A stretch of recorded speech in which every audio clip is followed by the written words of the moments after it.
Number of Donald Trump's nominees for the Judiciary and Department of Justice showed just how loyal they are to Trump and his lies today in a nomination hearing before the Senate Judiciary Committee.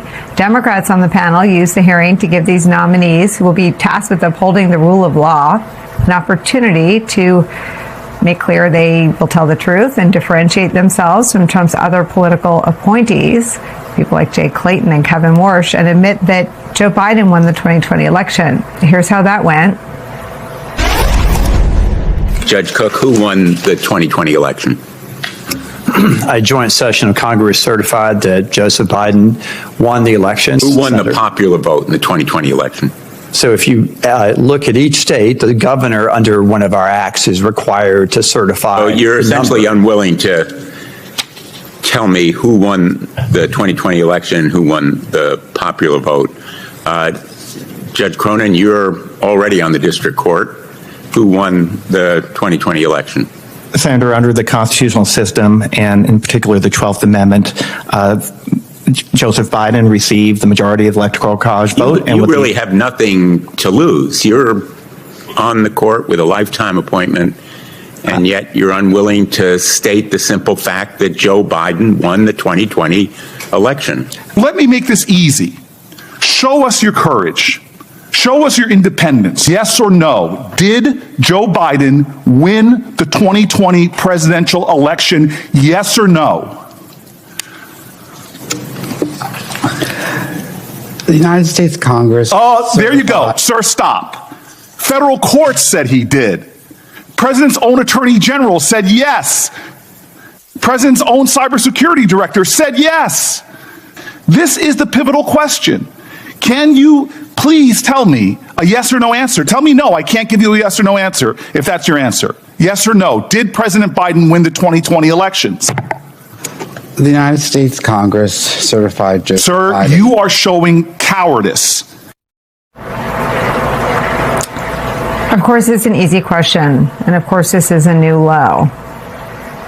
Donald Trump himself said this, quote, "I can't believe I lost to that effing guy," to Sarah Matthews as she testified before Congress. But this is the price. This is the price of loyalty. This is the price of keeping a job you want from Donald Trump in 2026. You can't tell the truth. You can't say the sentence, Joe Biden won the 2020 election. I want to bring into our coverage NYU law professor and legal analyst Melissa Murray. Heilemann is still here. Melissa, your thoughts? Well, it is a shocking thing to look at. These are people who are, as you say, going to be charged with upholding the rule of law, and they can't say something as straightforward as who won the election. I will note one of those nominees, John Cronin, the one in the center, was a year ahead of me at Yale Law School, so I know that he knows what the rule of law requires. This suggests that they are performing for an audience, and it's an audience of one, and it is one person who wants a particular answer, and these individuals are being incredibly evasive, talking about certification and the popular vote, as opposed to saying in a full-throated way that Joe Biden won. I will also note that in addition to refusing to state who won the 2020 election, a number of the Trump nominees to both the judiciary and executive offices have refused to say that Brown versus Board of Education, the 1954 decision that said separate but equal was inconsistent with the Constitution. They refused to say in a clear-throated way that that decision was correctly decided. So this goes beyond simply election denialism. It goes to the very crux and fabric of the rule of law and our system of an equal society. Melissa, a lot of people have solace that we'll somehow get through the next 2.5 years because the judiciary is holding strong, and that's largely true. But let me show you some more of these nominees under questioning from Adam Schiff. In 2008, Barack Obama ran against John McCain. Who won that election? I believe President Obama was sworn into office, so I'm certain he won, Senator. And John McCain lost that election? Yes, Senator. 4 years later, Barack Obama ran against Mitt Romney. Who won that election? President Obama was sworn into office, so I'm certain he was elected as a matter of law, Senator. And did Romney lose the election? That's the natural, logical converse of that, yes. In 2016, Donald Trump ran against Hillary Clinton. Who won that election? He was sworn into office, so as a matter of law, he was elected to that office, Senator. So Donald Trump won that election? That would be the natural assumption, yes, Senator. Well, isn't it really an assumption you have to make? Did Donald Trump defeat Hillary Clinton? In the Electoral College, he did.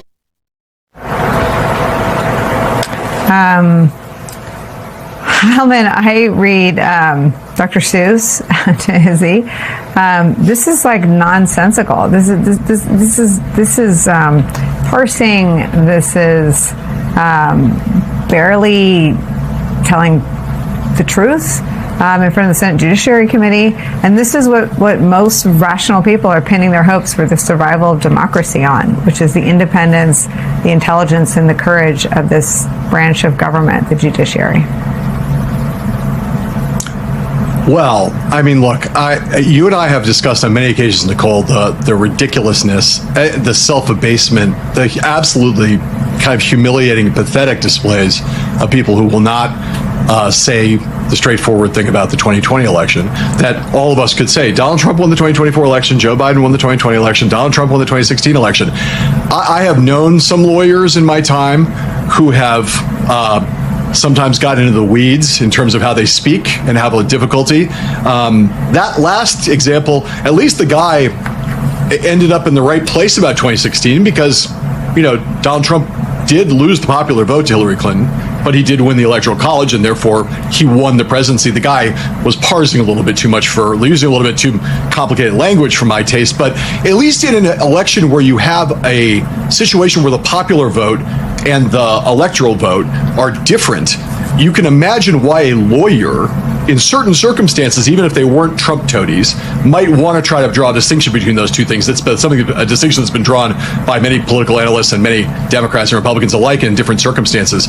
But I do think that what's come about here is a culture that Donald Trump has created for everybody who's coming into the judiciary now, whereby everyone is terrified to speak plain English. And to your original point, a culture where people in the judiciary are terrified to speak plain English, even though, as you also said, the judiciary is held up, has been the best bulwark, the only bulwark we've had, maybe not a perfect bulwark, the only bulwark we've had in Trump 2.0 that's held the democracy together compared to the Congress or the White House.